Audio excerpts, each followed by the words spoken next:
So government form అయిన తర్వాత ఈ సంవత్సరం పాటులో గవర్నమెంట్ అనౌన్స్మెంట్స్ కి జరుగుతున్న డెవలప్మెంట్లకి సంబంధం ఉందా లేదా అనే కాన్సెప్ట్ మీద ఆల్రెడీ ఏపీ క్యాపిటల్ అమరావతి మీద అండ్ ఏపీ జీవనాధారం అయిన పోలవరం మీద మనం మాట్లాడుకున్నాం. అయితే దీంతో పాటు మోస్ట్ ఇంపార్టెంట్ ఇన్వెస్ట్మెంట్ సంగతి ఏంటి అని చూస్తే గవర్నమెంట్ ఎంతో ప్రతిష్టాత్మకంగా అనౌన్స్ చేసిన ప్రమోట్ చేయించుకున్న Arcelor Mittal and Nippon steel వీళ్ళు ల్యాండ్ అక్వజిషన్ స్టార్ట్ చేశారు. అండ్ దాంతోపాటు Indian prime minister Narendra Modi దాదాపు ఈ గ్రీన్ హైడ్రోజన్ ప్లాంట్స్ కి సంబంధించి 2,00,000 కోట్ల రూపాయల వర్త్ డెవలప్మెంటల్ వర్క్స్ కి రీసెంట్ గా ఆయన ఫౌండేషన్ లే చేశారు.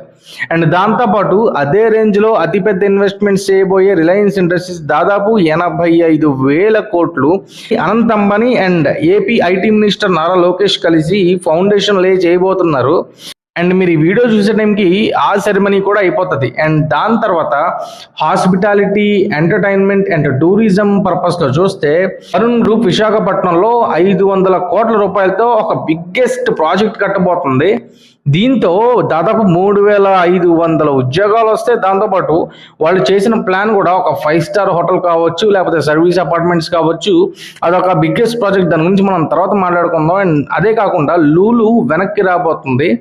ఆల్రెడీ ఈ న్యూస్ అఫీషియల్ అయినప్పటికీ కూడా ఏపీ గవర్నమెంట్ లూలు వెనక్కి రావడానికి అఫీషియల్గా జీవో ఇచ్చింది అంటే not only in Visakhapatnam but also Tirupati and విజయవాడలో లూలు గ్రూప్ మొత్తం 3-4 బ్రాంచెస్ని ఓపెన్ చేయబోతుంది.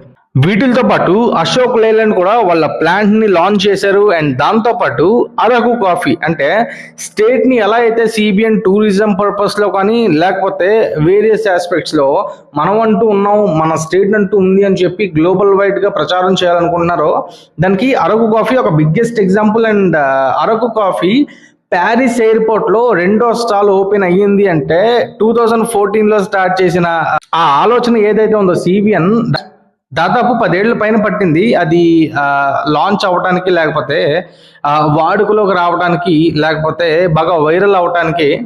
సో దీని మీద ఆనంద్ మహీంద్రా కూడా మెచ్చుకుంటూ మాట్లాడారంటే అరకు కాఫీ గ్లోబల్ గా ఏ రేంజ్ కి వెళ్ళింది, రేపు పొద్దున మన స్టేట్ ఏ రేంజ్ కి వెళ్ళింది అనేది మనం ఆలోచించుకోవాలి. సో దీనిపైన మీ ఒపీనియన్ ఏంటనేది కామెంట్ చేయండి.